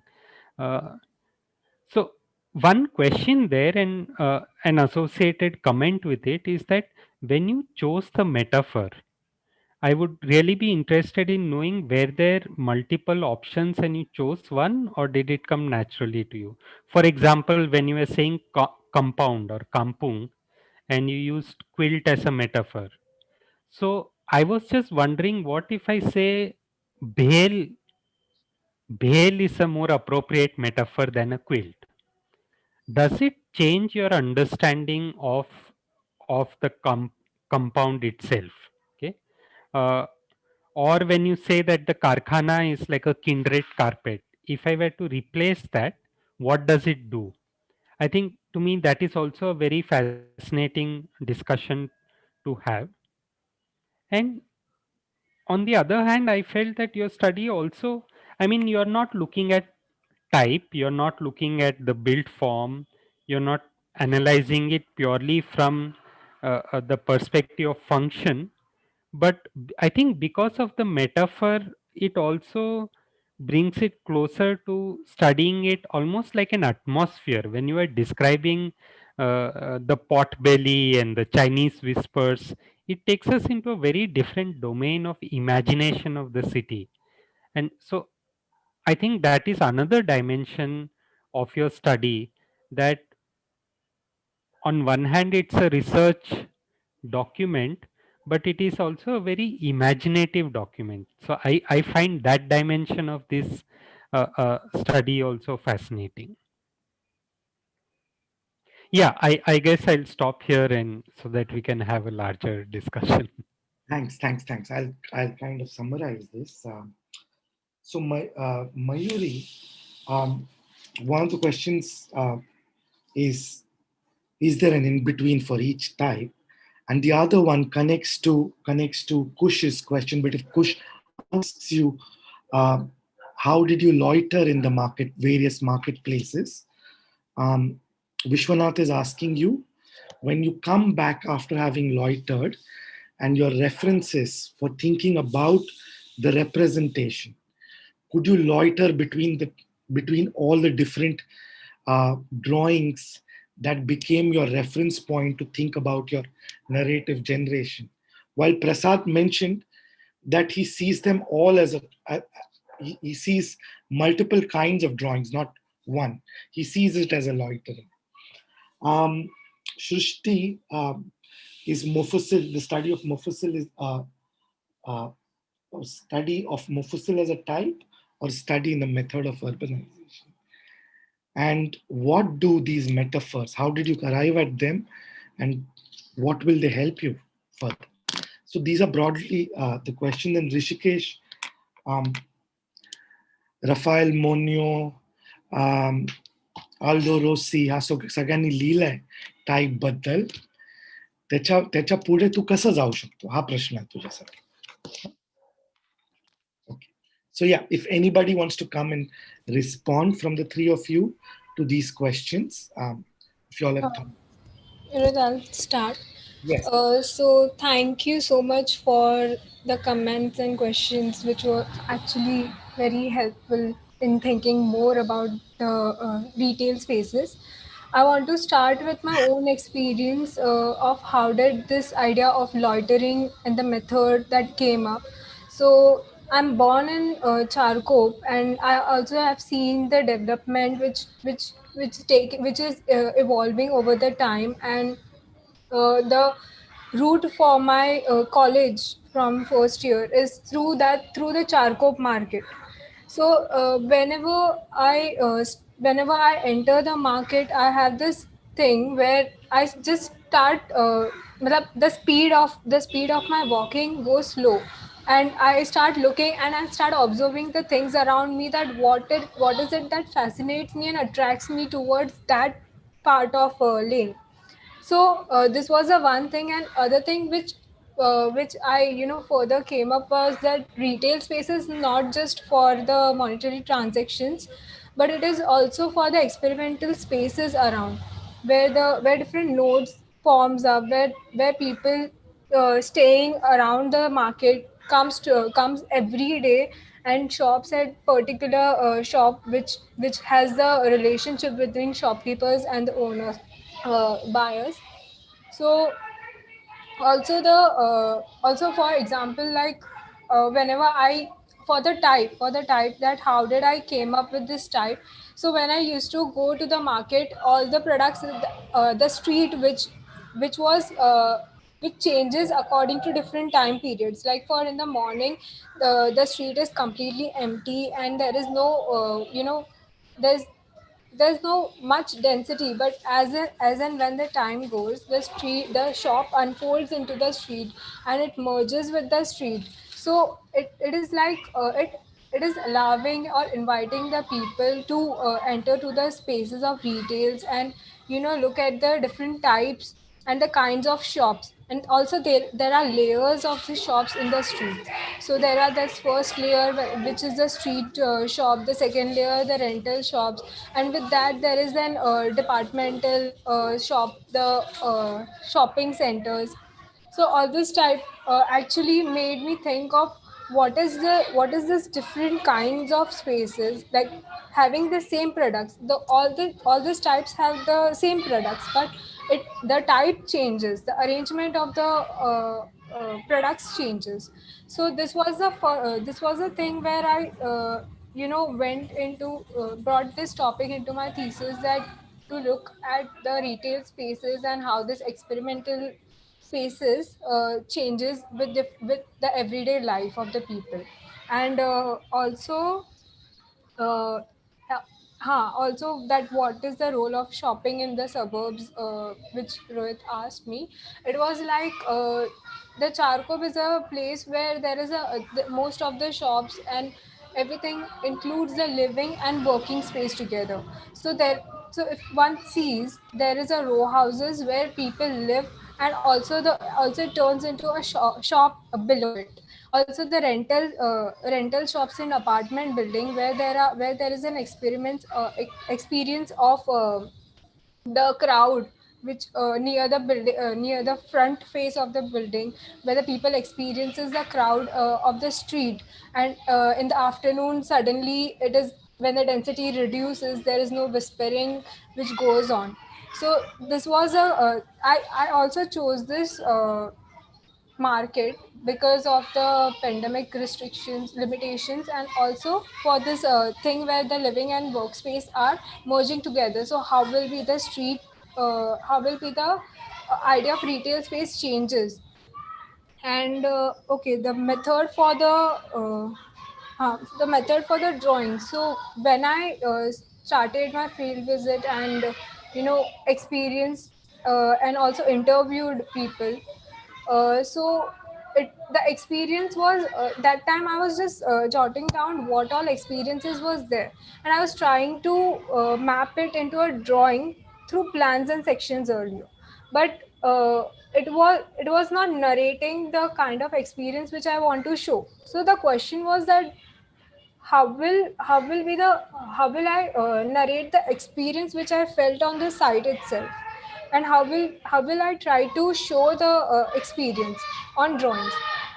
So for that I just try to refer the different drawings of artists, and I tried to narrate it and formulate it according merging with all the methods of the artist in different types of drawing, and each of the type has experienced in different ways, so the form of the drawings are different in all the types. Thank you. Thanks, Mayuri. It's an experience of having lived in that place that she draws into her work. And Rupali mentioned this a couple of days back, that one of the ways in which we've kind of organized or kind of pushed uh, dissertation works in this year is to look at your own neighborhoods. And I remember Prasad coming into the first class on in introducing the thesis course, and he said that you all are a body of, I mean, yourself is a body or a repertoire of experiences that you can draw on in your work, and that kind of has kind of seeped into this work. Shushti or Rishikesh, any one of you wants to go next? Shushti, if you want to go next, please go. Okay. You can hear me now? Yes. So thank you for those comments. And I'm clubbing a few questions together. If I miss out a few points, please ask them again. So the transitions in drawings and metaphors, and how did I actually go about the process? What happened was these drawings itself, I mean, I've actually worked on a few of them in the last weeks, and they have moved beyond my metaphors. Like the karkhana itself was a module till the last week, but then it became the carpet, and the entire method of going back and forth, the glossary actually helps me to do that, and my constant engagement with the descriptions of these terms, and yeah, and I mean, even through the kinds of drawings that I made, I mean, earlier, like Mayuri said, all of us were struggling to move beyond our cartographic drawings and to get to the metaphorical drawings or the conceptualizations of these terms. I mean, as Vishwanath said, that these present the atmosphere of the space, and to bring that into the drawing was a difficult process, which the glossary helped me to do. I mean, it was not a long stretch of drawings, but dividing these into smaller elements, looking at each of them as one particular entity, and then in the end, when the constellation map comes, these are all relinked to one another. That really helped. So that was how I moved between the drawings and the metaphors. I'm sorry I couldn't present. I mean, Prasad asked me if I could show how these moved, but yeah, these were in the beginning. These were normal side documents. I actually didn't go to the side, but with my understanding of proportions, or yeah, these were drawn like that. But when I actually had to re-question all of my interlocutors again with what actually the space meant for them, and the and that reflected onto the drawing.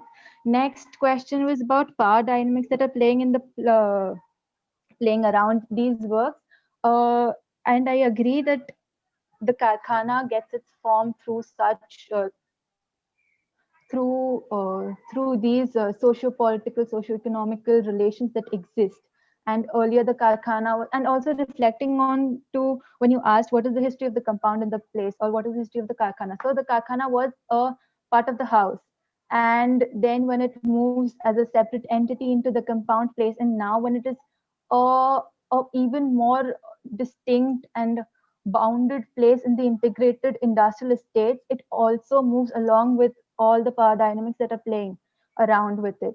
And these, I mean, the glossary itself then becomes a whole, because I'm not able to show them in the drawings, but when the constellation map comes in, that actually locates all of these players that are shaping the force fields. So in the map that you see where the compound is there, the karkhana is there, and all these are revolving around one another, the force fields of the actors and players that are around, they somehow offshoot these terms into newer typologies, if I may say. The next was going beyond the city and looking beyond the Mufassil, not in Bhiwandi, but as other parts in the city. That also, I think, the constellation diagram allows it. And the last map that I'm still building on, which is the drawing of the site beyond its topographical location, that I'm still struggling with it though. But that map actually aims to map the spatial relationalities that exist in these terms, not specific to Bhiwandi, but as they have themselves grown through the entire process. And so therefore that map becomes a very interesting layer, and I really think I can make justice to it, but it'll take a little more time. So that is how I see this would play in other cities that are not, that are termed as morphoses or have some relational qualities like that of Bhiwandi. And I mean, throughout even in the beginning of the thesis, discussing with Rohit, it was under discussion that how will the thesis be helpful for people who are not in the city or around the city? Like, and the method actually helped there because I didn't go to the city. I went only twice, and all my all my points or my derivations have come from these interviews, their experiences, and I have reflected it on in the glossary. So when someone else beyond our cultural thing, reads my thesis, I think that will help them because the glossary presents all of it, and it interlinks the text, the drawing, the metaphor, and therefore for me, while I was presenting, the text was essential to stay besides the drawing and my explanation of the metaphor then, which added on. So these layers, when they come together, I felt that those somehow fill it up. And I would actually want to ask Vishwanath, when you said that looking at the Mufassil as an urban type or type as, I mean, I didn't actually understand that one question. You said that the method would be very different, how I look through it. If you could just elaborate on that point. Yeah, I was just saying that, I mean, using this, you could say that Mufassil is a type of urbanity which is different from a city and is different from a town. So that could be one direction. The other is that it just so happens that you conducted this city on a Mufassil, and doing this kind of a study, which is glossary, and then using metaphor to draw, can be used as a method to even study a city like Mumbai. In which case, you're saying that for your thesis, the Mufassil was only a case study, and you could replace a Mufassil town with a town or a city. And why do you think that the method wouldn't work for looking at the Mufassil as a type? I mean, because No, I think I don't mean it would not work for it. I'm saying that in order, there are two directions in which I think the study can move forward. In Through all of this, you can conclude that, and which would, of course, if you want to go in depth, it would require a comparative study using the same method for a city as well as a village turned to a town. And using this method, you can establish that Mufassil is a different urban type. Could be one kind of conclusion. let me just intervene on this. Yeah. I think Vishwanath, what she's trying to do is she's trying to push back, um, push back against the idea that some place cannot be called as a city, that the city over there will always be something. And Abdul Malik is over here, Abdul Malik Simon is here, and his kind of book, which is very evocative for the city yet to come, changing life in 4 African cities, becomes the context for this. That the city, I mean, in our case, in the Mufassil over here, is not yet a city. It will become a city only if some kinds of planning interventions are made, which draw on, as Prasad was talking in the previous session, draw on several kind of health, metaphors, uh, which is where the pathological idea of thinking about such spaces. So, Abdul Malik, if you want to respond after Rishikesh comments, if you want to add to this, so I'm extending Prasad's invitation to join onto this kind of over here. So she's drawing back onto not really posing Bhiwandi as a mofussil, really. She's kind of pushing it back. Yeah. Rishikesh, you want to kind of quickly respond?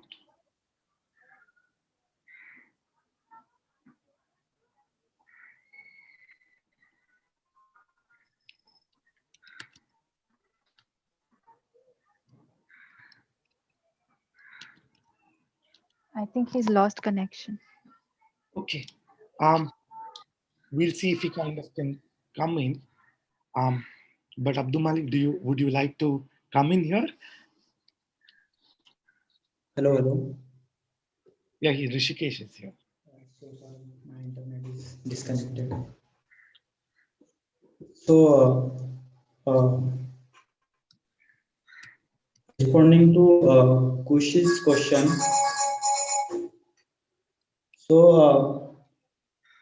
when the 3-4 units in village, the 3-4 units are come together, it's happening its most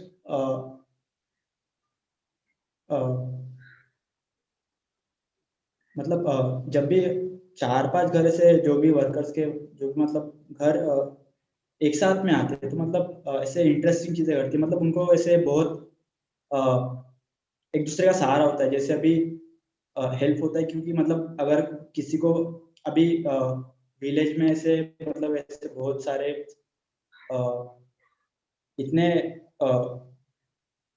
पैसे वाले नहीं होते जो worker से जो लो cast मतलब income वाले जो वर्कर से सब लो कास्ट इनकम वाले, तो मतलब इनको अगर पैसों की इन्वेस्ट करने की मतलब ये होती है, मतलब अगर उनको इन्वेस्टमेंट के लिए पैसे जाते तो अगर उनके पास नहीं है तो उनकी हेल्प मतलब एक दूसरे को हेल्प करते हैं। अभी जैसे तो वेल्डर का घर जो मतलब मेरा घर है, जो टेलर का घर, बार्बर का घर जब एक साथ में आते तो मतलब वहां पे अभी क्या होता है ना कि जब भी ये लोग साथ में आते तो कुछ इंटरेस्टिंग होता है, जैसे एक दूसरे को हेल्प करना। अभी कैंकरी का जो काम है वो सिर्फ वीक में एक बार ही चलता है, मतलब वो जब सैलरी लेने के लिए एक बार आते रहे। We're losing you, Rishikesh. तो उसी दिन उसका काम करता है, तो बाकी दिन फिर अप्रोच करेंगे। Hello. Yeah, now we can hear you. Hello. We can hear you now. हाँ, तो फिर मतलब साथ में आके फिर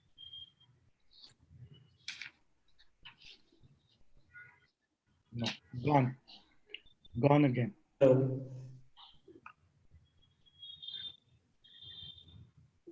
हेलो। हेलो।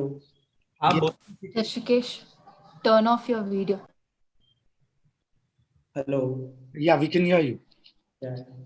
So मतलब जब सब ऐसे 4-5 यूनिट साथ में आते तो मतलब उनको एक हेल्प होता है और कुछ इंटरेस्टिंग चीजें, जैसे अभी मतलब अगर आप जो वर्कर्स है विलेजर्स है तो मतलब वो ऐसे उनके काम में सिर्फ उनका मतलब उनके काम में ध्यान न देते हुए दूसरों के काम में भी ध्यान देते हैं। अगर जैसे वेल्डर का काम दिन भर में चलता है तो उनके यहाँ पे जाके बैठेंगे, अगर उनको कुछ मतलब उनके दिमाग में कुछ आ रहा है तो सजेस्ट करेंगे कि तुम ऐसा करो तुम ऐसा करो। कारपेंटर के घर पे जाके लोग बैठेंगे, मतलब गांव में से सिर्फ खेती जब लोग खेती करते तो दिन भर में मतलब जब भी उनको टाइम मिलता है तो टाइम पास करने के लिए फिर जो भी मतलब वर्कर्स है, जैसे अभी इसके यहाँ पे कंस्ट्रक्शन चालू है तो वहाँ पे जाके बैठेंगे, गपशप करेंगे। तो मतलब ऐसे वहाँ पे इंटरेस्टिंग चीजें होती है कि लोग सजेस्ट करते हैं एक दूसरे को कि आप ऐसे करो वैसे करो, हेल्प करते हैं पैसों के लिए या अदर कुछ चीजों के लिए।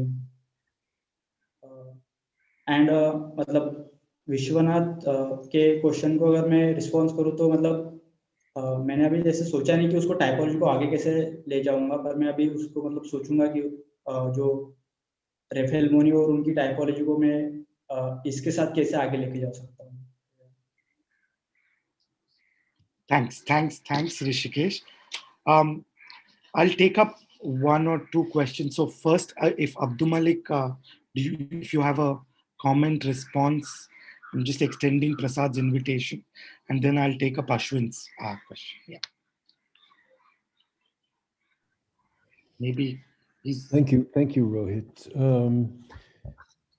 Just briefly, I don't want to feel like an interloper in something that's,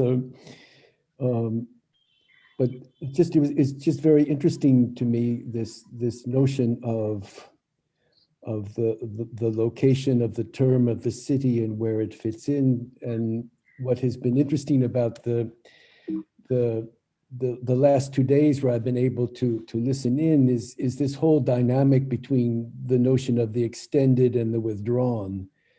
And so in some ways, the urbanization has, of course, spilled over across the city form, and it extends itself by virtue of being extensive. That is, its ability to instantiate itself, extend itself through all different kinds of logics, extending itself as if extending a hand, lending a hand, instantiating itself into all different kinds of situations, all different kinds of actors. And in a situation where what matters is sutures and hinges and articulations and linkages, and it doesn't so much matter what the logic of those articulations are, just simply that they take place.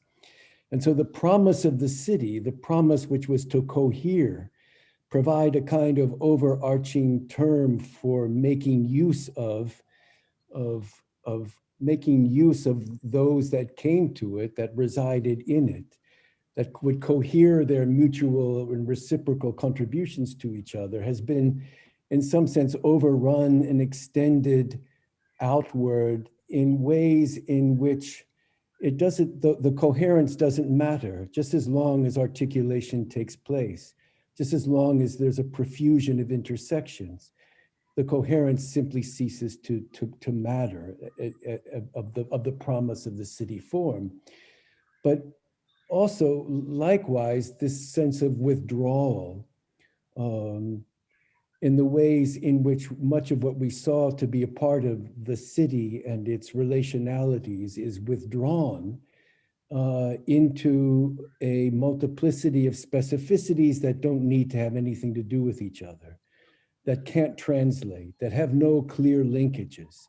So on the one hand, you have urbanization being extended across different kinds of logics, different kinds of spaces, which allow for all kinds of different, a plurality of articulations, no matter the logic, but also in some sense, a kind of withdrawal into very specific, untranslatable, unarticulable situations. And then where does that leave the city? Where does that leave the city as a kind of a sensible kind of construct? And so this is in some ways just conceptually a kind of corollary to a lot of the work that C has been doing during this time in terms of notions of extension and withdrawal. I mean, where is the self? Who is the self? What's the locus of the self? What's the household? What's the locus of the household? What's the neighborhood? And I think then one has to use these kinds of experiences that have been taking place through this symposium in terms of thinking through what this means then about our notion of the urban and the city. Thanks. That was lovely. Like just did my job for me. I had to summarize. And Malik, you thought you could simply lurk around. But thanks, Malik. Thanks for that lending. Prasad, that's what you've taught us all, how to lurk around. Thanks. I mean, like lending a hand. Missed you yesterday, otherwise we would have called you. You managed to hide yesterday. Yeah. Ashwin, we'll take your question and then we'll kind of stop. Yeah. I just wanted to ask Rishikesh that since there are so many, well, the typology emerges from the kind of work that is happening, and it develops and it exists in its nuances where there are overlaps and intersections. But then how? Well, I wanted to ask what is the process of making that house? Because when the occupation changes or when something because a certain association to caste exists in villages, and it kind I maybe I am I it is a question that doesn't get extended because of the fact that the house is meant to serve a certain kind of occupation, or does it or is like after each everyone gets married, they the village they build the house with the village, a new house according to what the person wants. But what how does the village grow? That was my question. Ashwin, ये question तो मुझे भी है, क्योंकि अभी मतलब देखेगा तो गांव में ऐसे वर्क मतलब अभी जैसे अभी मेरा घर देख ले, मेरे पापा बिल्डिंग का काम कर रहे हैं. Can you keep your response very quick and yeah, you can always discuss it afterwards. तो मतलब मेरे पापा वेल्डिंग का काम करते हैं, पर मैं अभी आर्किटेक्चर कर रहा हूँ. तो फिर मतलब पापा अगर काम छोड़ देंगे तो फिर वो वर्क जो टाइप है वो चेंज हो जाएगा. फिर वो उसके हिसाब से फिर घर को रिस्पॉन्ड करना पड़ेगा. मतलब कोई भी वर्क अभी जैसे मैंने जितने घर डॉक्यूमेंट किए, तो एक भी काम ऐसे नहीं कि मतलब कुछ है जैसे टेलर का है, बार्बर का है, तो वो लोग उनके पूर्वजों से चालू है. मतलब उनके पिताजी भी करते थे, उनके दादाजी भी करते थे, तो वहां से काम चालू है. पर अभी जो न्यू टाइप के वर्क आ रहे हैं तो उसमें फिर चेंजेस होते जा रहे हैं. तो उस हिसाब से फिर वो घर को चेंज करते जा रहे हैं. अभी मतलब जो भी नए घर आ रहे हैं तो उनमें वो ऐसे सोचते नहीं कि हाँ फिर अभी मैं आगे चल के साड़ी सेलिंग का मतलब साड़ी का दुकान डालूंगा तो फिर मेरे को एक स्पेस लगेगा. तो वो हिसाब से सोचते नहीं कि मुझे फिर उसके लिए स्पेस लगेगा. पर जब उनको करना होता है तो फिर वो उनका जो लिविंग स्पेस है उसमें फिर उन लोग को मतलब उस काम को रख के फिर वो लोग मतलब काम चलाते हैं. So Ashwin, Vishwanath is saying to look at the idea of tolerance, but also Prasad Khanolkar's point on invisible boundaries might be a useful thing to look at in terms of how houses adapt. Yeah, so with that, I'll just get this session to a close and the symposium to a close. I want to thank firstly several sets of people. Yeah, but before I kind of thank just one kind of commenting, thanks Abdul Malik for kind of, summarizing the last 2 days, but it goes for all the 4 days. And the idea of lending a hand, the idea of suturing, the idea of hinges, to what were, to what does not exist in the coherence of the city, but allows many kinds of reciprocities, might be a way of thinking about urbanization, particularly in the times of the virus. And that kind of helps us to kind of, helps us to kind of reflect on the discussions that have happened over the last 4 days and draw out and cull things from there, which we will do in the coming days. So thank you, Abdul Malik. I want to thank all the students, firstly, all the students who really kind of, put this together, this work together during a very, very, very difficult time where not only had to work from home, but there was several difficulties that several students faced. And also many students did work with their neighborhoods, but several students who also went ahead with pursuing their dissertations beyond their neighborhood. So really thank you all of you for working with all of us as faculty. I extend the thanks from all my colleagues to all of you. I want to thank all the respondents, Vishwanath, Prasad, Kush. Y'all have been wonderful in your responses, and these responses really mean a lot for us in terms of thinking about and reflecting about, some of the questions that you've raised, some of the inadequacies that you've pointed out, but also the strengths, so on and so forth. So thank you for being with us, not only in this year, but also to the last 3 years, Prasad and Vishwanath. Thank you, Kush, for joining this year, and we hope that you will be there with us in the coming years to respond to our work. So thanks a lot. I mean, if we've been able to kind of, run this course during the pandemic on schedule, it has to do with all the whole administration, my colleagues, all my colleagues, and the trustees of the school. Without all of them, it would have just been impossible um, to kind of, put this whole ship moving further. And in all of this, Prasad has been the person who's kind of held us together. So thank you everyone. Thank you, Prasad. And thanks. Really enjoyed the discussions over the last 4 days. Oh, I'm sorry, I didn't mean to forget Sarovar, but I thought you all had an extended vote of thanks. Sarovar, thanks if you're hearing this anywhere on the web. Don't kill me. Okay. Thanks a lot, Sarovar. We hope you will join us next year again. So thank you, people. Hello, I just want to add one thing. Sorry, I mean, sorry, this is a little fangirl moment, but what better could it be to actually acknowledge people who we've referred through our thesis? I mean, Prasad Khanolkar and Abdul Malik Simon.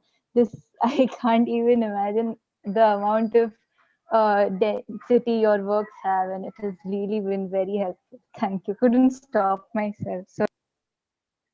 Oh, bye. Bye. Thanks, Malik. Thanks, Vishwanath. Thanks, Kush. Thanks, Prasad. And thanks, Sarovar. Bye. Thank you. Thank you, everyone. All the students. And all the students. It's been a wonderful 4 days. And enjoy your Christmas. Merry Christmas and Happy New Year. To everyone as well. Take care. Bye-bye. Bye. Bye. Thank you. The 5th year students will stay for some time, for 5 minutes.